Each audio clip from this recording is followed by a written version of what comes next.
students, welcome to Easy Shala. So today we'll be understanding about the series and the parallel circuit. As of now, I have already completed that what is current, what is potential difference and what is resistor. Today we'll be studying about the combinations of resistor, means how you are connecting it. Either you are connecting it in the series or we can connect it in the parallel. So based on whatever you study, so you will be able to check like if we should connect our circuits in series or we should connect our circuits in parallel. So let's start one by one. First is our series connection. As the name suggests, series connection means one after one you are connecting it. मतलब एक के बाद आप एक ही line में लगाते हो. एक ही लाइन में लगाने का मतलब है, suppose this is my battery, right? ये आपका बैटरी है, यहाँ रजिस्टर लगा लो और फिर यहाँ लगा लो, ये भी आपका एक ही माना जाएगा. बेसिकली आप अपना पाथ चेंज नहीं कर रहे हो. तो जब भी हम सीरीज कनेक्शन की बात करते हैं ना, इसमें दो चीजें याद रखने के लिए बहुत इंपॉर्टेंट है. एक तो अगर यहाँ से आपका करंट फ्लो होना स्टार्ट हो रहा है तो हमेशा वही सेम करंट रहता है. So the total current will always be same. If I am saying कि ये 2 एम्पियर है तो मतलब यहाँ पे भी 2 एम्पियर है और यहाँ पे भी 2 एम्पियर है. बट पोटेंशियल डिफरेंस चेंज हो जाएगा. अगर यहाँ पे पोटेंशियल डिफरेंस सपोज 2 वोल्ट है, हो सकता है यहाँ पर 4 वोल्ट हो, पर इन दोनों का एडिशन 2 + 4 टोटल बैटरी के बराबर होगा. जितना आपका बैटरी दे रहा है उसके बराबर होगा. जैसे ये आपका 9 वोल्ट था तो इट कैन बी एनी, जरूरी नहीं है कि 1 के साथ 1 ही जाएगा. यहाँ पर हम करंट को 1 लेकर चल रहे हैं इसलिए हमारा ये आंसर बना रहा है. जरूरी नहीं है. That you have already understood by my previous video ना, ओम्स लॉ हमने करा था. कुछ भी वैल्यू हो सकता है, जरूरी नहीं है. यहाँ पर हमने सबका वैल्यू लिया तो मेरा इतना आ गया, पर टोटल आपका पोटेंशियल डिफरेंस सेम रहता है, पर अक्रॉस एवरी रेजिस्टर वो सेम नहीं होता सीरीज कनेक्शन. राइट? देखते हैं कि कैसे हमारा इफेक्टिव रेजिस्टेंस निकलेगा. हम कोई भी ले लेते हैं. फॉर एग्जांपल ये मेरा बैटरी है, मैं आपको वैल्यूज नहीं दे रही ताकि आप कंफ्यूज ना हो जाओ, पर मैं आपसे कुछ रेजिस्टर्स बनवा रही हूँ. ठीक है, ये मेरा R1 रेजिस्टर है. अब यहाँ पे मैंने आपको ये तो बता दिया कि करंट सेम रहेगा, तो I करंट यहाँ पे भी है पर V डिफरेंट हो जाएगा. तो मैं इसका नाम भी क्या दे देती हूँ, V1, V2 and V3. This is my R2, this is my R3. मैंने आपको क्या बोला, टोटल पोटेंशियल डिफरेंस हमेशा सेम रहेगा, तो आप वैसे ही लिखो V should be equal to V1 V2 plus V3 by Ohm's law. अगर किसी ने नहीं पढ़ा है ओम्स लॉ क्या होता है तो मेरा प्रीवियस वीडियो देख सकते हैं. बाय ओम्स लॉ आपने क्या करा है, V इज इक्वल टू, जो कि किसके इक्वल होता है, I R. टोटल ना, ये R मतलब इफेक्टिव, तीनों का मिलाकर जो होगा. V1 मतलब I into R1 plus I into R2 plus I into R3. अब आप मैथ्स करो सिंपल, I R और यहाँ से I कॉमन ले लो, अंदर क्या बचा, R1 plus R2 plus R3 within the brackets. I cancels, you know, algebraic expressions करा है सबने. तो R effective in series कितना हुआ, R1 plus R2 plus R3. means कितने भी नंबर आप ऐड करते जाओ ये उतना ही बढ़ता जाएगा. Generally we get a question, मैं आपको बता देती हूँ और आप भी मुझे ऐसे बता सकते हो. अगर मैं आपको बोलूं कि रेजिस्टेंस या 4 resistors of 2 ohm are connected in series, right? तो if I am asking you what is R effective, तो क्या हो जाएगा, आप पॉज करो और मुझे बताओ क्या हो जाएगा. आप ऐड कर रहे हो, है ना, 4 + 4 + 4 + 4. तो आपने मुझे आंसर दे दिया कि मैम R इफेक्टिव कितना हो गया, 16. पर क्या, सॉरी 2 था ओम, 4 रेजिस्टर्स था, 2 ओम था, तो आपका R इफेक्टिव कितना हो गया, 8 ओम्स.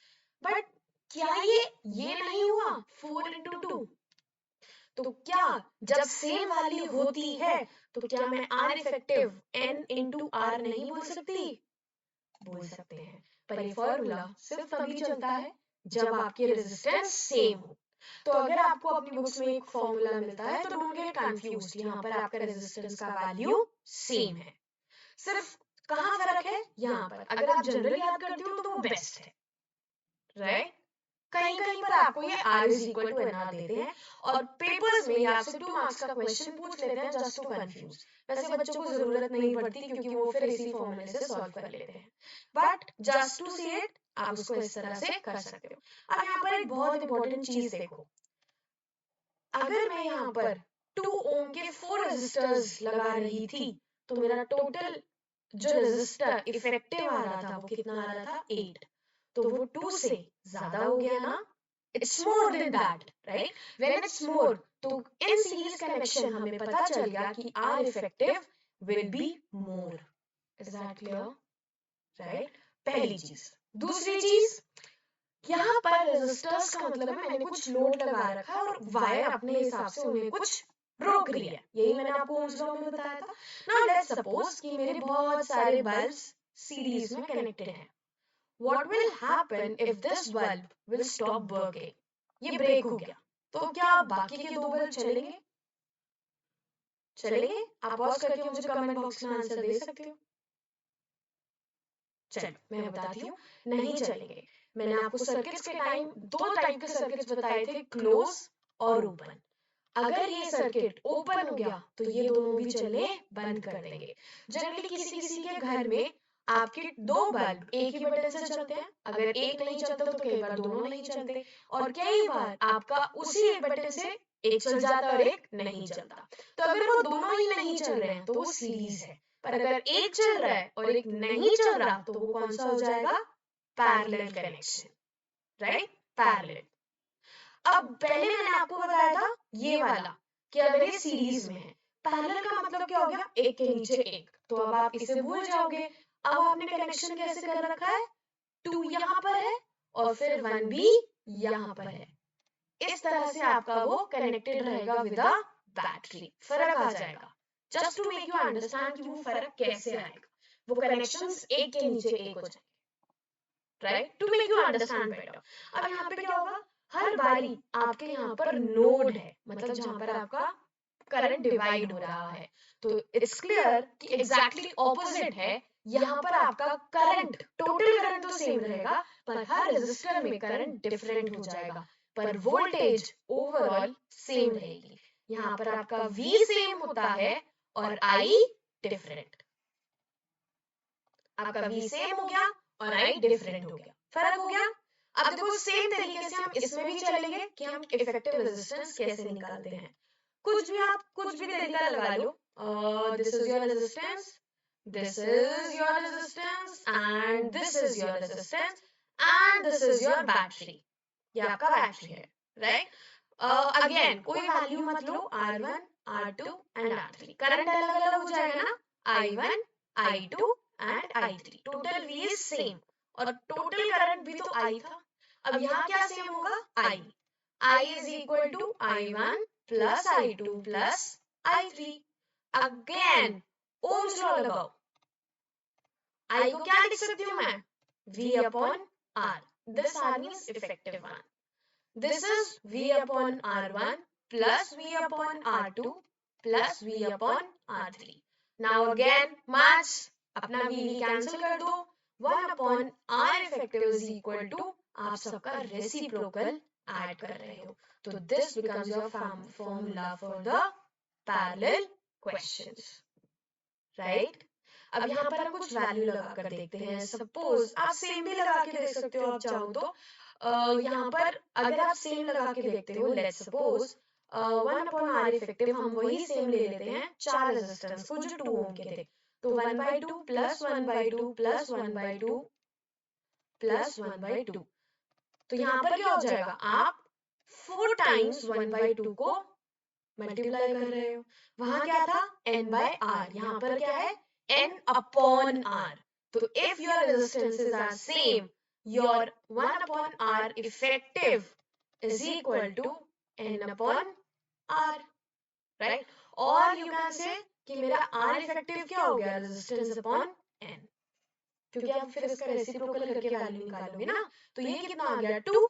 पर R इफेक्टिव कितना हुआ आपका? 1/2। अब वैल्यू निकालो कितना हो गया? 0.5। एक्चुअली में आपका रेजिस्टेंस कितने का था? 2 ओम का। कम हो गया ना, तो पैरेलल में मेरा ओवरऑल रेजिस्टेंस कम हो जाए और सीरीज में मेरा ओवरऑल रेजिस्टेंस बढ़ रहा है। Are you getting it? आप समझ रहे हो कि हमारा कनेक्शन वो कैसे रहा है, राइट? तो this is our series and parallel, right? यहाँ पर अब जैसे जैसे मैंने आपको समझाया है, अब आपको क्लियरली समझ आ गया कि इन दोनों के बीच में क्या डिफरेंसेस है। तो हम हाउस होल्ड में कौन सा यूज करें, पैरेलल या सीरीज? कौन सा यूज करना चाहिए हमें? सीरीज यूज करना चाहिए या पैरेलल? इस चीज का कोई जवाब नहीं है। Actually we need to understand कि हमें कौन सा यूज करना चाहिए। फॉर एग्जाम्पल, आप सबके एडवांटेजेस या डिसएडवांटेजेस लिख लो। आप सीरीज का देखो, सीरीज में if one stops working, if any bulb stops working, all other will also stop. All other will stop, right? पर पैरेलल में ऐसा कुछ नहीं होता, तो ये तो फायदा हो गया। दूसरी चीज, ओवरऑल रेजिस्टेंस इज मोर, तो मेरा करंट तो कम फ्लो कर जाएगा। अगर मेरे को ओवरऑल रेजिस्टेंस ज्यादा मिली तो ओवरऑल तो मेरे को फायदा नहीं होगा ना। So here this is also not in parallel, तो ये हमारा फायदा हो गया, राइट? और व्हाट वी कैन से, यहाँ पर आपका हर किसी का रेजिस्टेंस आपको अलग अलग मिलता है और आप उसको चेक कर सकते हो कि आपका ओवरऑल कितना आ रहा है। तो ये दो चीजें थी जो आपको पैरेलल में मिलती हैं, but still according to your home और समथिंग आपका कितना यूसेज है, आप उस हिसाब से अपना सीरीज और पैरेलल लगाते हो, राइट? ताकि आपको वो ज्यादा वर्किंग में मिल सके, राइट? अब एक क्वेश्चन करके देखते हैं to make this thing very clear, very understandable. मैंने स्पेशली आपके लिए क्वेश्चन चूज करा है because I wanted to explain the shortcut, right? अब देखो यहाँ पर हमने A से बैटरी लिया, right? एक है कि आपको इसमें से समझ कौन सा आएगा कि सीरीज लेना है या पैरेलल। क्वेश्चन समझना बहुत इंपॉर्टेंट है। पेपर्स में दे नॉट आस्क यू कि सीरीज कनेक्शन क्या होता है, पैरेलल क्या होता है, but they ask you the effective resistance. कभी भी जब आपको सीरीज या पैरेलल चेक करना हो तो आप ये चेक करना कि मेरा करंट डिवाइड हो रहा है या नहीं हो रहा। कैसे चेक करेंगे? देखो, आपका यहाँ से करंट फ्लो होना शुरू हुआ क्योंकि ए से करंट जा रहा था ना, राइट? ए से करंट जा रहा था तो यहाँ से जाएगा, तो R1 को छोड़ देते हैं, यहाँ से टोटल गया, पर यहाँ पर एक नोड आ गया। जैसे यहाँ पर एक नोड आया तो करंट डिवाइड हो गया। इसका मतलब ये दोनों से ये पैरेलल है, क्योंकि इन दोनों में तो ये I1 वाला करंट ही है ना। इन दोनों में अगर सेम करंट है तो ये दोनों तो सीरीज में है। तो अभी मैं 6 को ऐसे ही लगाने देती हूँ और 6 के साथ इसका ओवरऑल रेजिस्टेंस आप ऐड कर दोगे, दिस इज 12 और ये कितना हो गया, 12 ही है। तो इसको हम ऐसे, अब सर्किट इतना छोटा हो चुका है, ठीक है? अब ये दोनों तो हमारे उसमें है, तो आप ऐसे कर सकते हो 1/12 प्लस 1/12, तो कितना हुआ आपका 2/12, दैट इज 1/6। 1/6 हुआ। नाउ आपका R इफेक्टिव कितना हो जाएगा, ये तो 1/R इफेक्टिव था, तो R इफेक्टिव कितना हुआ 6 ओम। Are you getting it what I am doing? I am doing 1/R is equal to 1/12 plus 1/12। तो आप LCM लेके सॉल्व करो या जैसे मैंने आपको फॉर्मूला बताया वैसे करो, तो ये 1/6 हुआ, तो R की वैल्यू क्या हो गई 6। तो आप सर्किट दोबारा ड्रॉ करो। आपकी बेटर अंडरस्टैंड, अगर आप ये सारी चीजें दिमाग में कर सकते हो इट्स वेरी गुड। अब ये 6 हो गया और ये ओवरऑल करंट को आपने छोटा करके क्या बना दिया 6 इधर से। तो आप क्या देख रहे हो कि यहाँ से करंट जो फ्लो कर रहा है वो यहाँ से भी कर रहा है, तो ये दोनों तो सीरीज में हो गए ना।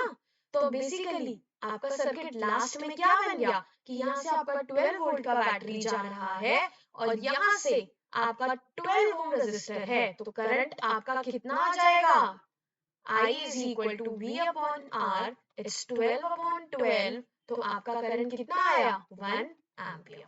This is your total current, याद रखना this is your total current, क्योंकि 6 यहाँ वाले से टोटल करंट फ्लो कर रहा था। Are you getting it? Yes. But उन्होंने क्या पूछा है 8 ओम से, 8 ओम से हमारा कितना फ्लो कर रहा था उन्होंने ये पूछा है, राइट? अब वो कैसे करेंगे, 8 ओम तो मेरा यहाँ था, इसके लिए आई नीड टू अंडरस्टैंड कि I1 कितना है। मुझे टोटल करंट पता चल गया, हाँ। अब हम निकाल सकते हैं, हाँ निकाल सकते हैं, क्यों नहीं निकाल सकते, निकाल सकते हैं। देखो IT, that is my 1, that should be equal to I1 plus I2, right? Right. Now आप किसी को भी कैलकुलेट कर लो, या तो आप ऐसे कर सकते हो कि I2 is much easier for you. आपका वोल्टेज कितना है टोटल, 12 अपॉन 12, राइट? आपका वोल्टेज यहाँ पर आपका सेम हो रहा है, यहाँ पर भी आपका वोल्टेज इतना ही रहेगा, R4, राइट? और you can do it simply कि आप अपना दिस इज 12, दिस इज 12, आप ऐसे कर सकते हो कि आपका वोल्टेज सीरीज में चेंज हो जाता है, तो आप उसको निकाल लो। यहाँ पर आपका वोल्टेज उतना ही रहेगा, देखो IT में आपका वोल्टेज बदल रहा है, इस 6 ओम वाले रेजिस्टर में आपका वोल्टेज कितना जा रहा है, 1 into 6, तो यहाँ पर आपका वोल्टेज कितना जा रहा है, 6 वोल्ट। तो इस टोटल वाला जो आपने 6 ओम निकाला था उसमें कितना वोल्टेज जा रहा होगा, 6 वोल्ट्स। तो यहाँ पर और यहाँ पर आपका कितना वोल्टेज जा रहा होगा, 6 वोल्ट जा रहा होगा, राइट? पहले हम यहीं पे देखेंगे ना, क्योंकि ये दोनों सीरीज में आ रहे थे। तो अब हमने देख लिया कि यहाँ पर मेरा वोल्टेज कितना है, 6 वोल्ट है, राइट? अब मुझे पता चल गया कि यहाँ पे भी 6 वोल्ट है, यहाँ पे भी, राइट? तो what you can do is, यहाँ पर आपका करंट तो सेम ही है, ओवरऑल रेजिस्टेंस कितना था, 12, करंट आपको फाइंड करना है, तो दैट वुड बी 6 अपॉन 12, 1/2। तो आपका I1 दैट इज 8 ओम से आपका रेजिस्टेंस कितना जा रहा था, 0.5 एम्पियर। दोनों 12 है तो भी आप कर सकते थे, तो भी आपका यही आ जाता, इट्स 0.5 एम्पियर। सिंपल, सेम आपका यहाँ पे भी 0.5 एम्पियर ही जाता। वैसे आप खुद भी समझ सकते थे कि दोनों 12 ही हो गए, तो बराबर बराबर ही करंट डिवाइड हो रहा होगा, तो भी आप कर सकते थे, right? But you should understand how to do it, right? तो सीरीज और पैरेलल में क्या बेटर है, या आपके घर में आपने अभी क्या नोटिस करा, सीरीज कनेक्शन या पैरेलल कनेक्शन है? आप मुझे कमेंट सेक्शन में बताना, and then we will see कि आपको सीरीज और पैरेलल कितना समझ आया। एक आपके लिए होमवर्क क्वेश्चन देती हूँ। फॉर एग्जाम्पल मेरा एक सर्किट है ऐसे, यहाँ पे भी एक रेजिस्टर है और यहाँ पर भी एक रेजिस्टर है, R1 and R2, right? Right, मैंने ऐसे कर दिया कि this is my R1 and this is my R2। अगर मैं आपको बोलूं कि मेरा कनेक्शन आता है कुछ यहाँ के बीच में, ठीक है, यहाँ पर मेरा कनेक्शन है और यहाँ पर मेरा कुछ बैटरी लगा हुआ है, ठीक है, और उसके बाद ये यहाँ से हमने कनेक्शन आने के बाद इसको ऐसे करके हमने इसको जोड़ दिया। I'll join it from here, ठीक है, यहाँ से ज्वाइन कर दिया। आपको मुझे ये बताना है only for R1 and R2, so R1 और R2 ये सीरीज में है या ये पैरेलल में, ये सीरीज में है या पैरेलल में, ठीक है? हम इसको नेक्स्ट क्लास में सबसे पहले यही डिस्कस करेंगे। I want all my students to answer in the comment box कि R1 और R2 आपके हिसाब से क्या होंगे, सीरीज में या पैरेलल में। So thank you so much. That's all for today. If you want some notes or you want to ask your doubts, so do follow our Telegram channel. उसका link आपको description box में मिल जाएगा. Or you can have our classes with us. Do mail us, follow our Instagram page, and yes, subscribe our channel, like a video if you like it, if you are able to understand it, and share it as much as possible. Thank you so much. Bye bye.